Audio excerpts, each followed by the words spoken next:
noches, bienvenidos a Cinefilia con Derecho, la entrevista. Esta noche queremos agradecer a Aníbal Salazar Asociados, a Brios Digital y Emprende Digital por el apoyo para la grabación en 360 grados.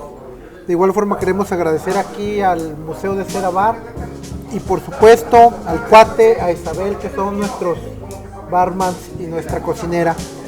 Estamos con el maestro Sergio Rodríguez Prieto, penalista, músico, bueno, más bien aficionado a la música, abogado, maestro, funcionario público, corredor, y sobre todo un crítico acérrimo del poder del Estado y de todo lo que se deje criticar. Maestro, muchísimas gracias por aceptar nuestra entrevista. Al contrario, muy agradecido en que se hayan fijado en uno para llevar este tipo de ejercicios que a todos creo nos pueden resultar útiles. Pues bueno, me gustaría comenzar con la idea de dos, digamos, como héroes que me parecen antagónicos, como son James Bond y El Santo. ¿Y por qué antagónicos? Sobre todo porque son de los personajes que a usted le gustan. Y Así pregunto, de un lado vemos a un James Bond que es alegal. Es decir, James Bond lleva la justicia o ejecuta la justicia por mano propia. Tiene licencia para matar. Perfecto. Entonces ahí no vemos legalidad, vemos una extralegalidad. Y en cambio el santo no. El santo obviamente mata o destruye a los monstruos, a lo sobrenatural, pero al criminal común y corriente lo pone ante la justicia y es un aliado de la justicia. ¿Legalidad o no ilegalidad en el sistema actual en el que estamos en México, maestro? Mira, qué atinada tu pregunta por los antecedentes y por reunir precisamente a dos personajes cinematográficos que fueron fundamentales en mi infancia y en mi adolescencia. Coincidieron históricamente ambas figuras.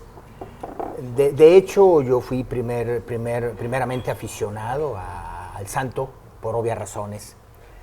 Y luego, de rebote, y también por el gusto por el cine, de la figura de James Bond.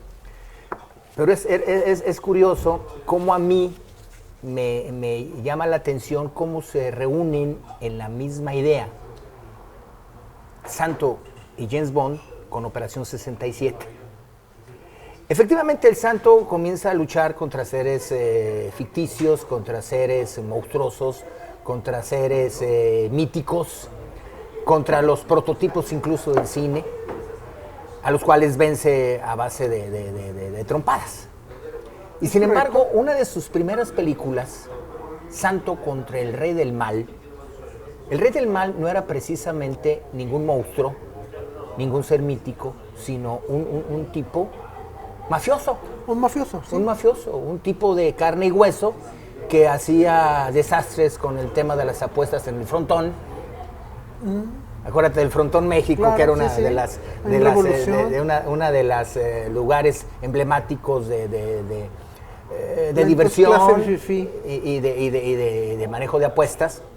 Y que ahí en esa película, un tipo que lógicamente aprovechando las circunstancias de las apuestas, pues empezó a fastidiar gente y el Santo dijo no se vale y le dio sus pelotazos.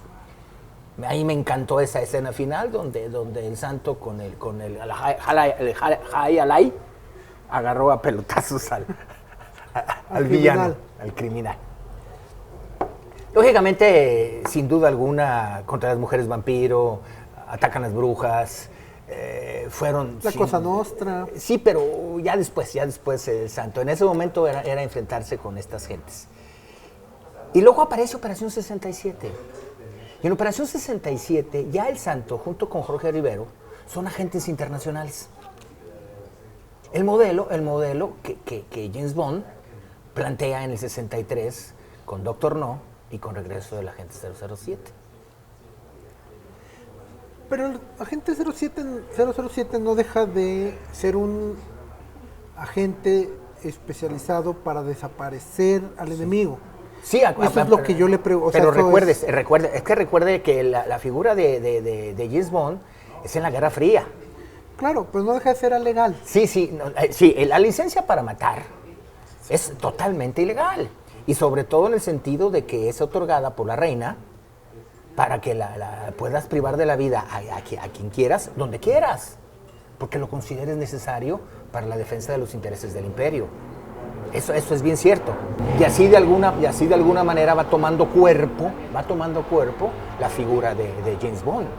Porque de hecho el agente 007 no está hecho en el Doctor No.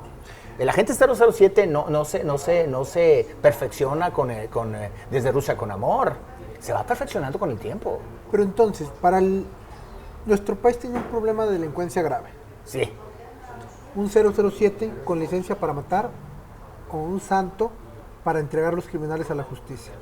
Se lo pregunto como teórico penalista primero. Como teórico penalista. Es evidente que una de las posiciones que yo manejo hoy en día es, por mi formación y por mi encuentro con algunas figuras jurídicas de las cuales platicaremos más adelante, es el respeto total y absoluto a los derechos fundamentales.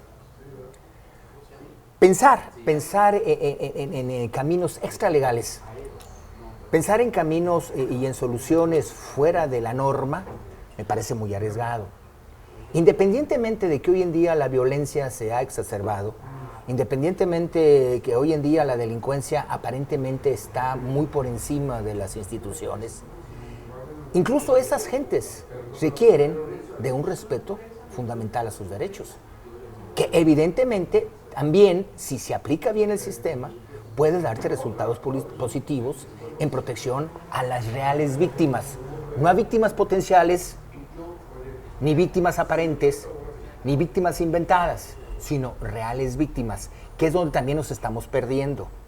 Estamos queriendo resolver determinadas situaciones en donde técnicamente no hay víctimas. Y precisamente queremos ante ese escenario utilizar todos los medios posibles, incluso los extralegales, incluso James Bond.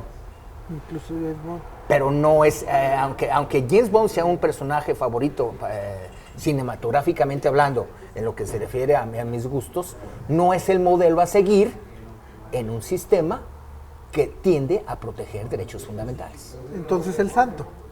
El santo, pero tampoco a base de cachetadas, tampoco es así.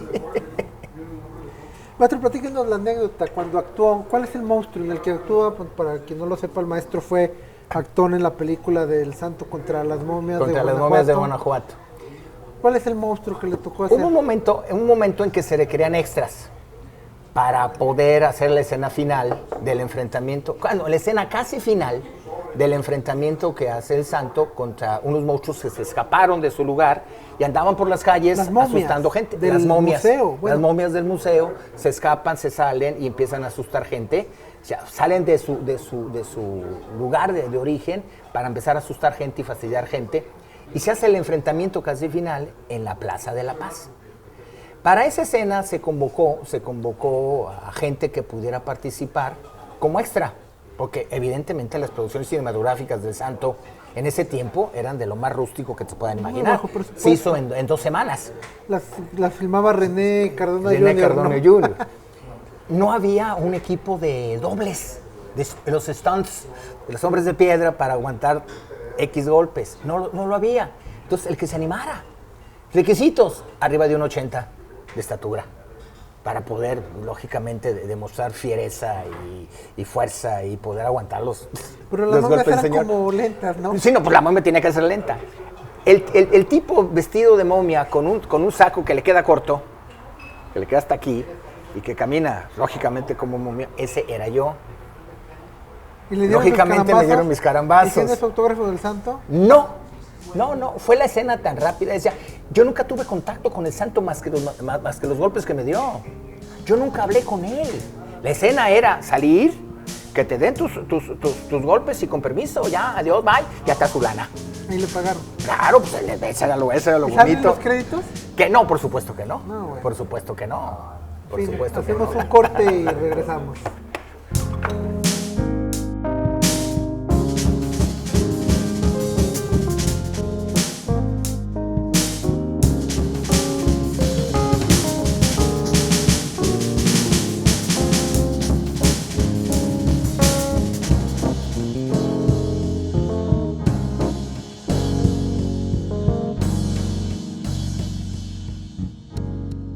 Pues aquí un buen Magno. Ustedes es como el favorito, ¿verdad? El Magno. No, espérame. ¿No? No, es que no ¿Es es el de favorito. cajón? Es que no, tampoco. ¿Cuál es el de diario? ¿Cuál es el de batalla? Hay que tomar ¿cómo te diría? De lo mejor que puedas encontrar, pero de la mayor variedad de estilos. O sea, no debes clavarte solamente en un tema del tequila, o el tema del ron, o el tema del vodka, o el tema del brandy, o el tema del coñac, que es lo mismo, a fin de Ya cuentas. es una bomba de Calvillo, toda esa No, tampoco, no, pero, o sea, no vas a hacerlo, no vas a tomar el mismo día. ¿Pero o sea, cuál es el de cajón? Uno tiene que tener uno depende de Ahorita, la hora, ¿cuál depende es el del que lugar. toma más? Pues brandy, porque el brandy ya con esto te da la oportunidad de ir a cantar sin problemas de garganta. Maestro, después de tantos años como penalista, resuma cuál es el problema del sistema penal en México.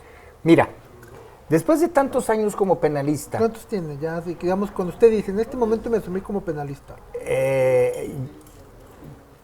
quizás sin quererlo, empecé a asumir la posición de penalista justo en el último año de la carrera. Cuando tuve 74-75, el último año de la carrera en Guanajuato, que tuve la oportunidad de trabajar con el maestro Enrique Cardona Arizmendi. Enrique Cardona Arizmendi era la figura penalística de la Universidad de Guanajuato, y lo sigue siendo hasta la fecha. En Guanajuato invocas a Cardona Arizmendi y todo el mundo se presigna y todo el mundo hace caravana.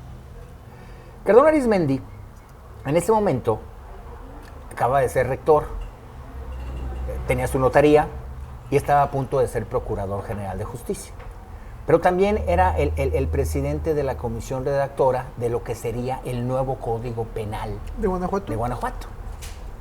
Un modelo que rompía, si no en gran cantidad, sí rompía con mucho con la estructura de los códigos penales tradicionales de este país. Y yo tuve la fortuna de hacer el Código Penal de Guanajuato, en máquina. ¿Y sí sabía usted? Yo siempre supe escribir en máquina. Entonces, cada sesión, lo que tomaban la nota los integrantes de la comisión, yo la pasaba en limpio. Y en ese año acabaron los trabajos de elaboración del Código Penal. Entonces, yo hice el Código Penal de Guanajuato en limpio. Entonces, ahí comencé a ser penalista sin querer. 33 años de penalista, 43, 70, No, 33. 33 años de penalista. ¿Y cuál es el problema del sistema penal? Ahí va. ¿Qué es lo que se busca? ¿Qué es lo que siempre buscaba los teóricos del derecho penal? Desde von Litz, la Carta Magna del delincuente. Antes de sistematizar el sistema penal, antes de hacer las escuelas penales, el tema de la venganza pública estaba en manos del gobernante autoritario, monárquico, despótico. ¿Qué era delito? Lo que el rey decía. ¿Cuánta pena se aplicaba? Lo que el rey decía. ¿Cuándo se aplicaba? Cuando el rey lo decidía. ¿A quiénes se aplicaba? A quienes el rey decidía. Entonces había una temática penal, sí, de venganza pública, pero sin control, manejada despóticamente y lógicamente selectiva. Las primeras escuelas penales empiezan a proponer límites. A ver, ¿qué es el delito? A ver, ¿qué es lo que se debe castigar? A ver, ¿cómo se debe castigar? ¿Quiénes pueden castigar? ¿Bajo qué circunstancias? Y toda la evolución de la dogmática penal va en ese sentido. Poner reglas, poner candados para que se castigue, se sancione a quien se tenga que castigar. Llegamos a ese top con el garantismo. El sistema garantista que están haciendo en México. Un garantismo que está implementado en la Constitución Política de los Estados Unidos Mexicanos, que está bien claro el sistema garantista penal en nuestra Constitución, pero no en las instituciones, pero no en la práctica. Está comenzando. Bueno, está comenzando. Si no, no tendremos la queja de todos los ciudadanos que dicen la puerta giratoria. La puerta giratoria. Hay que dejarlos en la cárcel. Está comenzando. Entonces, la evolución del derecho penal va en el sentido precisamente de ir estableciendo candados y de que se sancione a quien se tenga que sancionar, respetándole todos sus derechos. ¿Se puede eso en México? A ver, planteo esto. Sí. En México no podemos ahorita, como están las cosas, separar la política de prevención con el derecho penal. Al menos no políticamente, ni públicamente, ni ante la sociedad. ¿Se puede? Se tiene. Y te digo por qué. A ver, estamos hablando de un sistema democrático. Y la otra vez lo discutíamos más o menos por encimita. El sistema democrático no es la decisión de las mayorías. No se confundan. Hay partes, hay momentos, hay decisiones que la mayoría sí puede intervenir, pero son las menos. El sistema democrático no es un sistema de mayorías, es un sistema de derechos fundamentales. Y los derechos fundamentales tienen que hacerse efectivos. Pero vamos a Brasil. Aunque tiene usted razón y yo coincido con usted, hoy en día ganó un ultraderechista que va a restringir derechos. Y entonces la democracia sigue siendo eso. Pero sigue siendo concepto de mayoría, pero no es así. No nos salgamos. ¿Cuál es el problema del sistema penal? El problema del sistema penal actual es que no hemos sabido entender que es un sistema de derechos. La gente quiere sangre. La gente lamentablemente sigue queriendo sangre.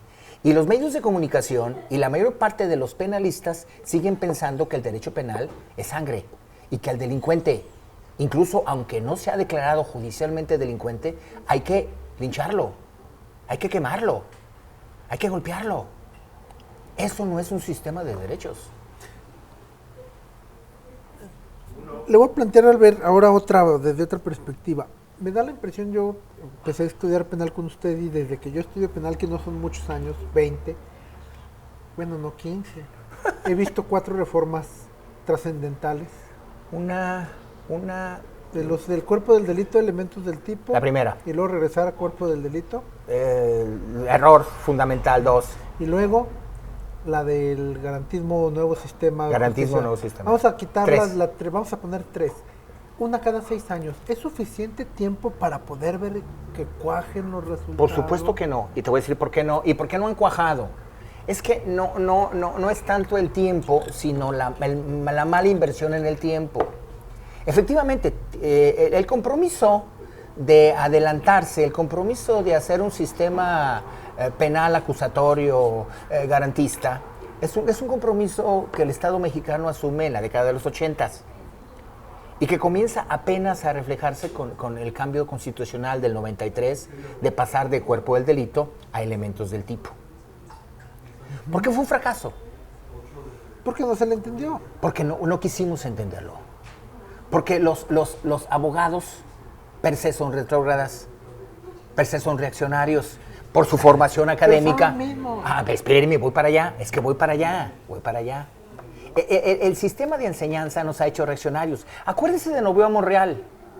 Acuérdense del libro de Novoa Monreal, El derecho como obstáculo al cambio social. Sí, claro, o sea, toda la corriente está libertaria latinoamericana. Perfecto. Estamos en esa línea, ¿no? Entonces, ¿qué resulta de esa modificación del 93 de elementos del tipo a cuerpo del delito? De que nadie quiso entender qué eran los elementos del tipo. Y por eso el doctor Z dijo, va para atrás. Y nadie quiere entender que no hay prisión preventiva. Y nadie quiere entender que la prisión preventiva tiene que desaparecer, pero a fuerza se mantiene la prisión preventiva, aunque no te resuelve nada. ¿Y la vamos a echar para atrás? Porque no te resuelve nada, te sigues sin resolver nada. El nuevo gobierno que dice todo a plebiscito, ¿la va a echar para atrás?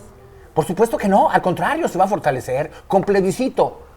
Y por la formación cultural, entre comillas, la prisión preventiva, aunque no te resuelva maldita la cosa, se va a permanecer. Y más, ya me imagino. ¿Van a regresar?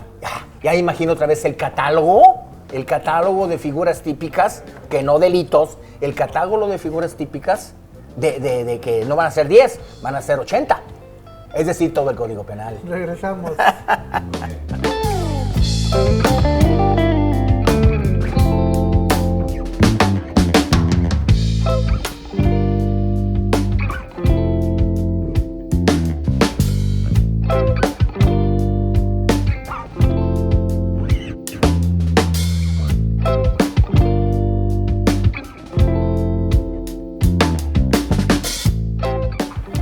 Bueno, maestro, a ver, platíquenos. ¿Por qué no usa corbata? Y me contextualizo. O sea, hoy en día es como común que un abogado, hay abogados que les vale y que no sé, pero en sus épocas cuando empezó, o sea, el modelo del abogado era con corbata. ¿Sí traía en esa época? No, nunca. Yo crecí afortunadamente en la época de que se empezaron a manejar a darse ciertas concesiones. Yo soy de la época del pelo largo. Yo sigo trayendo pelo largo lo poco que me queda, pero toda la vida ha sido de pelo largo porque yo crecí en el tiempo del pelo largo. Mi generación de prepa 68-70, fundamental. 70-75 pues, en materia jurídica, aunque en Guanajuato, que allá hay lo tradicional es sí, de claro, mucho peso, la formalidad está por delante. Yo me pude sacudir la formalidad de Guanajuato al grado tal de ir sin corbata a la ceremonia de graduación, al grado tal de ir sin corbata al examen. ¿Y no lo regañaron? Y lógicamente a mí no me regañaron. Oiga, ¿Por qué no podían regañarme? Porque tiene respuesta. Pero no lo imagino trabajando con alguien con la disciplina de Miguel Ángel Barberena Vega, al final de cuentas un almirante, Ajá. y que no llegara de corbata. Ajá. Nada más que Miguel Ángel Barberena Vega, que definitivamente ha sido mi mejor patrón, era un tipo inteligente. Sin lugar a dudas, o sea, de gente brillante, o sea, inteligente, brillante, honores, ¿no? Racional. Duro, disciplinado. Disciplinado. Que además yo no le pedí trabajo. Él me dio trabajo. Y entonces la respuesta fue muy sencilla. Usted me tiene aquí para que resuelva sus broncas jurídicas, no porque venga yo bien disfrazado. El momento en que yo no le dé respuesta a sus temas jurídicos, entonces platicamos. Terminé el sexenio con él. No, 6 años. No, ¿cuánto? No, 3 años. La mitad del sexenio, la parte final de su mandato.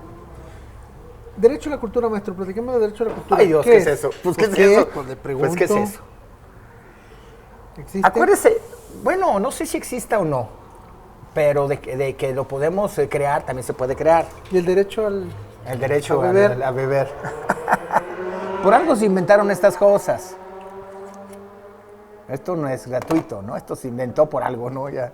Otra vez, sin ser experto en derechos humanos, acuérdese que una de las primeras cátedras que sobre derechos humanos se dio en el país fue en la Universidad Autónoma de Aguascalientes. Antes de que se crearan las comisiones estatales y la Nacional de Derechos Humanos, se necesitaba una base teórica. Y esa base teórica se dio en la Universidad Autónoma de Aguascalientes en colaboración con la Universidad de Barcelona. Los primeros cursos de derechos humanos en este país se dieron en la Universidad Autónoma, cuando la Universidad Autónoma se preocupaba por cosas realmente trascendentes, ¿no? Claro.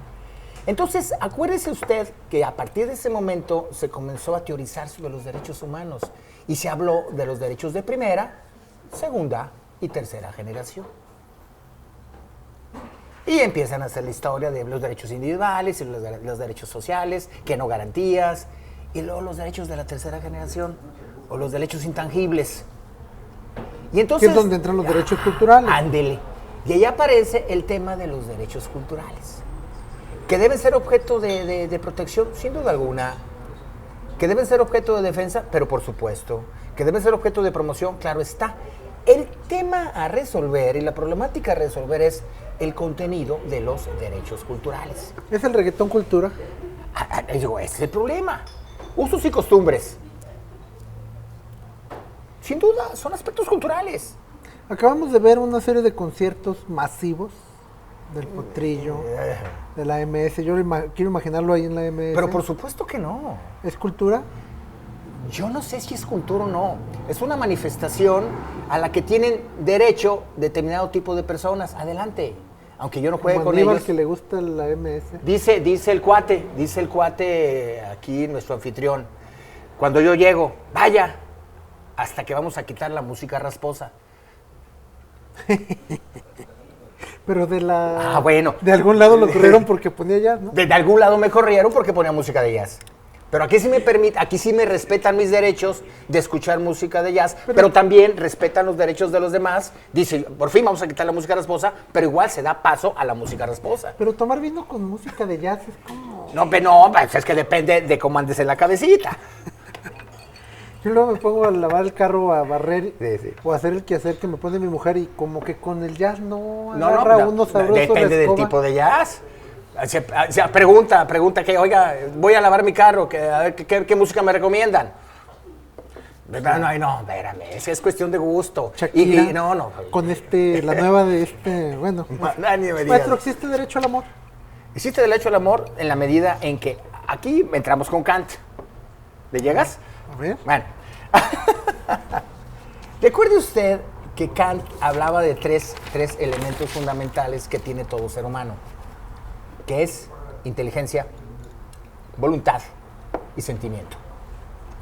Y que todo buen ser humano debe prepararse para hacer buen uso de su inteligencia, hacer buen uso de su libertad, hacer buen uso de su sentimiento. Obviamente, por eso la crítica de la razón pura, tema inteligencia, crítica de la razón práctica, tema de la voluntad, de la libertad, y crítica del juicio, tema del sentimiento. Entonces, en el tema del sentimiento está eso, el dolor, el sufrimiento, el amor, que son parte de tu inteligencia, que son parte de tu voluntad. Y es lo que debes equilibrar. Ya para que te platico de Kierkegaard. Pero y entonces, ¿hay derecho al amor? Por supuesto que sí. Porque tienes que manifestarte, tus sentimientos tienen que aflorar, Pero el tus problema, sentimientos maestro, tienen que salir. Si no, no te desarrollas como ser humano. Pero el problema de obligar a amar. No, cuidado, es que no. Si hay un derecho y No, una no, obligación. espérame, si es un derecho, pero tampoco. Insisto, no es en cierto sentido un derecho, es una forma, una manifestación propia del ser humano que tienes que desarrollar. No te voy a obligar necesariamente a amar, pero sí a que desarrolles tu sentimiento de la manera más adecuada. Entonces, hay un derecho a poder amar. Hay un derecho a poder desarrollar tu sentimiento en ese sentido. Y es que voy al tema del derecho a la cultura y luego la crítica que se hace a la música, digamos, como popular. Yo confieso que cuando lavo el carro escucho reggaetón. Así quedaría el carro de mal lavado, ¿no? No, de hecho, o sea, tiene lo suyo. Y porque alguien algún día se criticó el reggaetón, y dije, bueno, ¿por qué no lo quieren el reggaetón? Lo escuché y me gustó.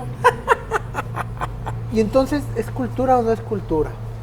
Por supuesto que como manifestación del ser humano tiene que ser catalogada como de un aspecto cultural. A fin de cuentas, la cultura es todo lo que propone, todo lo que hace el ser humano. Pero hay niveles, hay niveles. Hay una frase en uno de los entremeses de Miguel de Cervantes Saavedra, La Guarda Cuidadosa, no, El Retablo de las Maravillas. En el Retablo de las Maravillas, uno de los personajes, la hija del regidor, le dice a su padre, oiga padre, todo lo bueno place. Per se, todo lo que es de calidad, técnicamente tiene que ser bueno y tiene que gustarte como ser humano. Estoy hablando del siglo de oro español y cosas por el estilo, ¿no? Es un planteamiento en el sentido de que incluso para temas artísticos hay reglas. Aunque bueno, pensemos en Shostakovich, que su tema sabe roto las reglas, ¿no? O sea, entonces, Sí, pero igual, Shostakovich no te rompió las reglas, las mejoró y te hizo una serie de trabajos, sobre todo sus sinfonías o los conciertos que tú quieras, de una propuesta excepcional y de una propuesta de calidad enorme. Al grado tal que la lucha, a propósito de James Bond y de la Guerra Fría, imagínate a Dmitri Shostakovich en plena Guerra Fría, siendo la estrella y peleándose sus partituras, la Filarmónica de Nueva York, la Filarmónica de Los Ángeles y la Filarmónica de Chicago. claro. Entonces aquí no hay problema por el tema político ni cosas por el estilo, sino por la calidad. Y Shostakovich vendió calidad. ¿Cuál es el disco que se avergüenzas tener para cerrar? El disco del cual me avergüenzo tener para cerrar es el disco que no he comprado. No, tenía uno que me regaló. ¿No me acuerdo? No.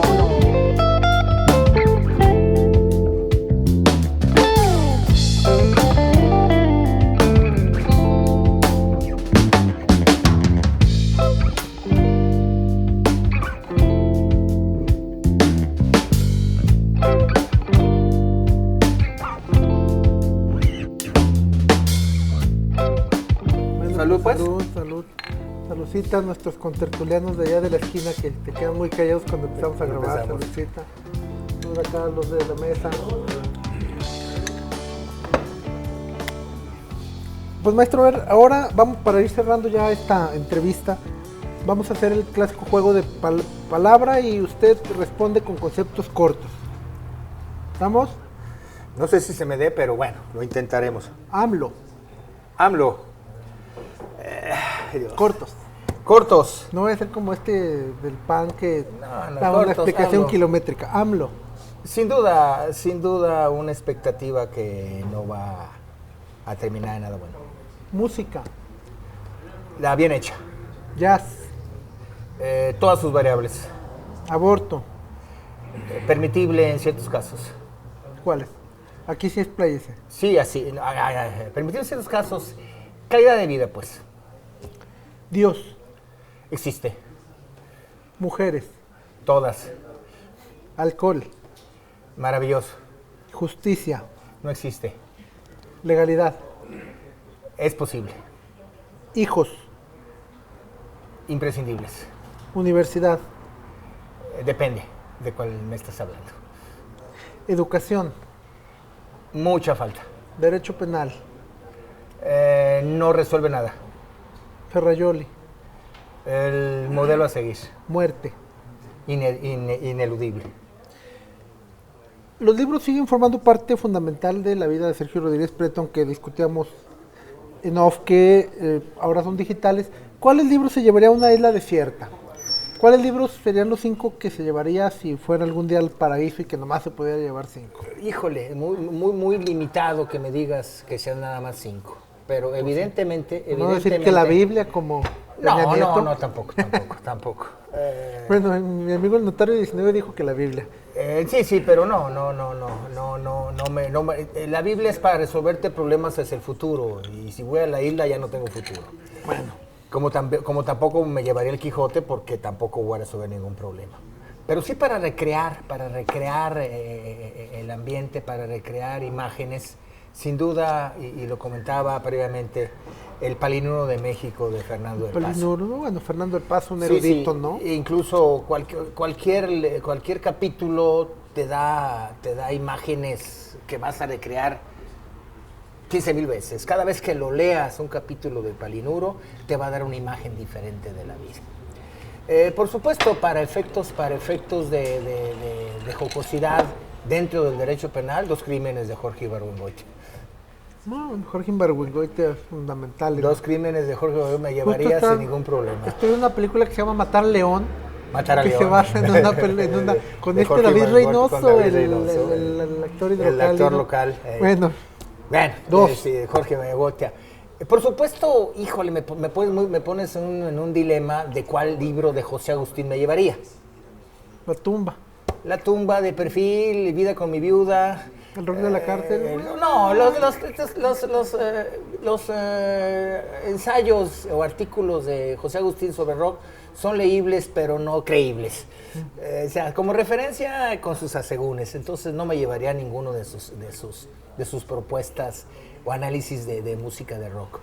Pero sí de los otros, Días Nublados. Híjole, me pones en un problema, pero seguro me llevo uno o 2 de José Agustín. Incluso Linda 67 de Fernando del Paso. De Fernando del Paso. Es que todo lo de Fernando. Es que todo Fernando tiene sus ventajotas. Y pues, ¿cuál otro? ¿Cuál realmente otro? Es que hay una cantidad enorme. Por supuesto que no me llevaría a ninguno jurídico. No tendría razón de ser. Claro. No tendría razón de ser llevarse ninguno jurídico. Que hay, insisto, infinidad de obras en este momento de una calidad enorme y de que te hacen una apertura realmente importantísima de lo que debe ser el Estado, de lo que debe ser el derecho en los próximos años. Pero si vamos a la isla desierta, cero derecho. Cero derecho. Hay uno que acabo de descubrir sobre anécdotas y vivencias de compositores. Son 2 tomos, que a lo mejor eso me llevaría nada más para con ello recordarme qué propuesta musical tenía cada uno de aquellos señores que tuvieron unas vidas realmente muy difíciles. Háblame del que me hables. Si me hablas de Debussy, de Schoenberg, de Wagner, de Satie, del que tú me digas, sus vidas no fueron nada fáciles. Y sin embargo, vivieron cosas maravillosas que ahora nos narran. A lo mejor ese también me ayudaría. Hablando de música, el soundtrack que tocarán en su funeral. El soundtrack que tocarán en mi funeral es muy sencillo. Indisciplina del King Crimson. ¿Sí? Es un clásico, ¿no? Sí, pero Indisciplina. La versión que tú quieras. La canción esa. El tema, concreto. Indisciplina del King Crimson. Sí, es del clásico, ¿no? En The Chord of the Crimson King. No, ese ya es de la tercera etapa del grupo y luego ya todas las versiones en vivo. Acuérdense que el grupo tuvo 3 etapas fundamentales. Aunque tiene un montón de integrantes, Sí. salvo Robert Fripp, que es el Robert Fripp, el eterno. Es de Es de él. Pero sí me llevo, en mi funeral va Indisciplina del King Crimson. De entrada. De entrada. Muy bien. Su legado al derecho, para ir cerrando, maestro. Voy a parecerte muy pretencioso, pero hay gentes que dicen que sí. La legislación penal del Estado de Aguascalientes. La legislación penal del Estado de Aguascalientes. La abrogada. La abrogada. Y jamás entendida. Y mucho menos aplicada. Por último, ¿qué dirá su lápida? Como dijo Rubén Blades, a mí que me enteren parado. A mí que me entienden parado. Muy bien, pues agradecemos mucho, maestro, por estos minutos. Al contrario, Rubén. En verdad, perdón, doctor Rubén. No, Rubén, maestro. No, es que a estas alturas, créeme lo que son de los pocos alumnos de los cuales yo me puedo enorgullecer. Gracias, maestro. Gracias, Rubén. Gracias, doctor Rubén. Salud y que este proyecto que estás manejando tenga el éxito que se merece. Muchas gracias, agradecemos de nueva cuenta aquí al cuate y a Isabel. Museo de Cera y a Isabel por las atenciones, el atún. Y bueno, les recordamos que Cinefilia con Derecho lo pueden ver en rubendiazlopez.com y nos pueden contactar en contáctame@rubendiazlopez.com. Agradecemos de nueva cuenta al creador del concepto y editor fundamental Aníbal Salazar y Asociados, y a quien hoy nos permite grabar así en 360 grados, Bríos y Emprende Digital. Y pues bueno, muchas gracias a todos, a todos los compañeros que aguantaron sin música. Muchas gracias.